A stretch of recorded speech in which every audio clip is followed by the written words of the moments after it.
I am Kate Bryan. I'm the Executive Director of the Maryland Center for School Safety. So we've been experiencing violence in schools for a long time, specifically school shootings for many years. Back in 2018, we had an extremely tragic event in Parkland, Florida, where they lost 17 souls, 17 lives. During that time, the Maryland legislature got together on a comprehensive and bipartisan piece of legislation which was called the Safe to Learn Act. The Safe to Learn Act was more than just security efforts. It was a comprehensive legislative package to include preparedness, mental health resources, resources for public and private schools in Maryland. But what it also did was it mandated the requirement of either school resource officers or adequate law enforcement coverage be provided to every public school in Maryland. I'm Michael Rudinsky. I'm a school safety specialist with the Maryland Center for School Safety, and I'm assigned to training and certification. We train school resource officers, school security employees, and also we certify what we deem as a school safety coordinator, and we train the school security directors as well. At the time, there were 5 core topics that were legislated. We took those core topics and we expanded them. The Center for School Safety actually had a committee meeting of a group of people, and then they sent out to over 1,200 individuals to ask them what they thought SROs and SSEs should be trained in. The topicality came back to us, and we created at that time a 35-hour program. So as our program evolved and as things changed in society, we realized that there was other topicality that was needed to be placed into this training. And the program expanded from a 35-hour program to a 70-hour program. Crime prevention through environmental design. We added crisis intervention. We expanded our restorative approaches training to an 8-hour block of training. So my name is Janine Stewart. I am the supervisor of student supports here in Frederick County Public Schools. I implement restorative practices across our school district and provide training to staff, students, and parents. So according to the International Institute of Restorative Practices is the social science of building relationships. And so in every school environment, we look to have a sense of community, a family feel kind of feeling in our schools. And so restorative practices is 80% of the time asking schools to build community with their staff, with their students, with their community members, with their parents. And the other part of that is really restoring the harm and resolving conflict when it occurs. And anytime you get people together, there's a chance that conflict can occur. And so we're looking at it from a trauma-sensitive lens and figuring out how we can resolve that conflict in a healthy way, removing some of the normal punitive consequences that we typically see in school environments.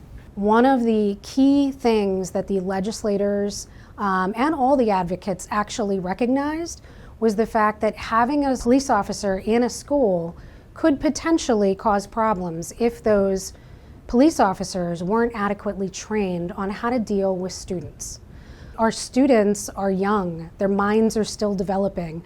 So this training is an opportunity to provide law enforcement officers who already have an extensive training and background in how to be a police officer. It gives them the training on not being a police officer, but how to do their job and be a resource in the schools. My name is Cameron Parks. I'm a Deputy First Class with the Calvert County Sheriff's Office. Maryland is 80 hours of training, so it's I had 3 total weeks of training, and then also a training that I went through just prior, about 6 months before putting in for the position. It's called CIT.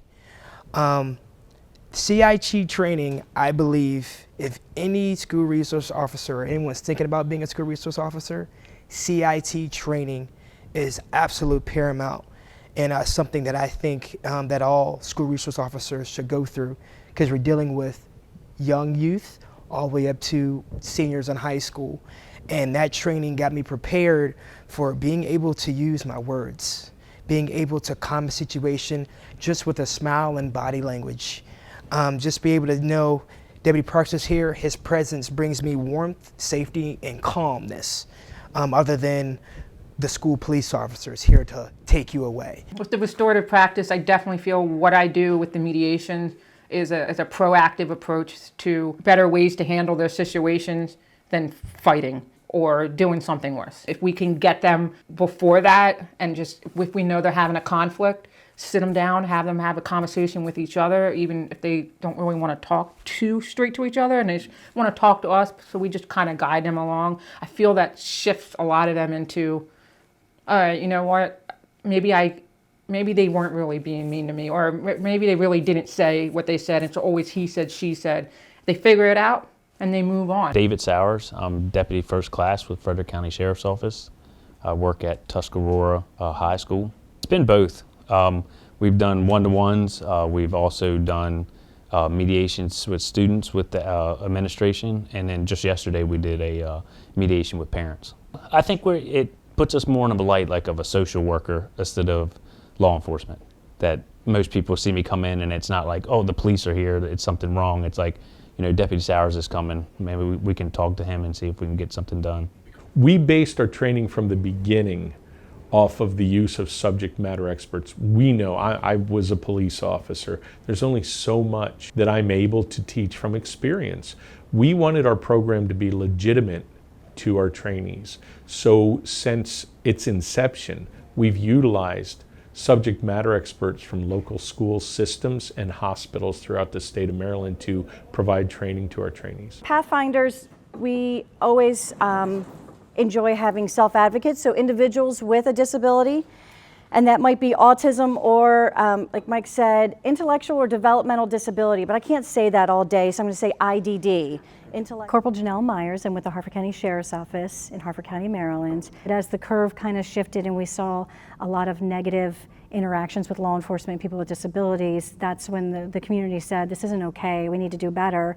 And that's when agencies were able to get more funding and get more training done so that, you know, we can do that. We can have a positive interaction and we can just have more tools on our tool belt. My son did have an interaction with law enforcement years ago, and it was a very positive interaction. The officer, though, had no experience with individuals with an IDD, but realized that all he needed to do was kind of help de-escalate, do some rapport building, and keep him calm until the cavalry came, until mom showed up and could kind of navigate through the situation. But it was still very traumatic for him, although he was never talked to harshly, no one put their hands on him. Just the fact that the police were called was very traumatizing for him, and that's something that stuck with him. So being a parent, I realized that even as law enforcement, just your presence alone can be very intimidating, can be traumatizing for individuals. So we really have to work on rapport building and work on making a positive influence.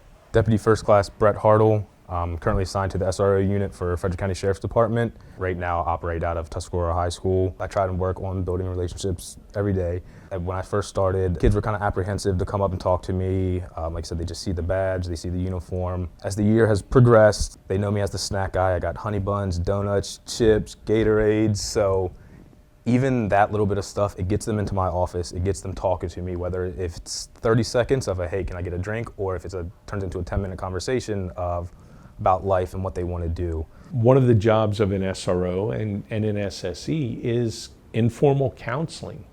And we train them to be informal counselors, and we train them to vet or to analyze what's going on to determine if it's a disciplinary issue or if it's a criminal issue. Working patrol on a street or in a community is a lot different than working in a school, right? These are young, sometimes impulsive, still developing people, right? And our job as the adults is to help them become good people within their community.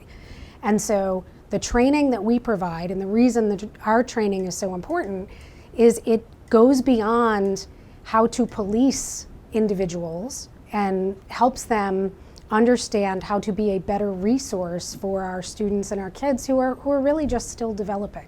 Being able to use our ears and listen. Be able to, when someone's going through a difficult situation, sit, listen to them, and not always be the first to speak or be the first to well, you should have done this or you need to do that. That training really was able to pull that apart for me and help me realize that coming from a road incident or patrol where sometimes you need to take command quickly, I'm able to disassociate the two and be able to be like, okay, this is a situation where I need to take command and control, or this is a situation where I need to sit back, listen, and hear, and empathize and understand what's going on, and then have them be like, you know what, he actually heard me, he understands me. And I've had great success so far. So far, it has not stirred me in the wrong direction. If you're a police officer and you go in there and you don't have the proper knowledge to be able to assess whether or not something is normal adolescent behavior or if it's criminal behavior, then there's going to be a problem, and we're going to increase the arrest rate of youth. And we don't want that. Nobody wants to see youth being arrested at a higher rate. Everyone is a part of ensuring that we as a state and as a state community and an educational community can keep our students safe, but not one individual or one entity or one discipline is going to be able to do that alone. Absolutely, and that's the philosophy of Restorative. Let's do all of this 80% of the time, all the work proactively, so we can prevent some of the things that might occur. We're promoting empathy, we're teaching emotional learning, we're teaching conflict resolution skills proactively, we're building relationships, we're getting to know the whole child and identifying what each individual child needs to be successful. I don't ever see an end to the training development for school resource officers and security employees. Every day we learn something new, something changes. Something we have to react to or provide more information on. So I really see this as an entire cyclical process where every delivery, every year, we reassess the training, we determine, is it effective? Are we reaching the students we want to reach? Are we sharing the appropriate level of information? Do we need to add more subject matter experts, more content, different content, change content? So I really see this as never ending.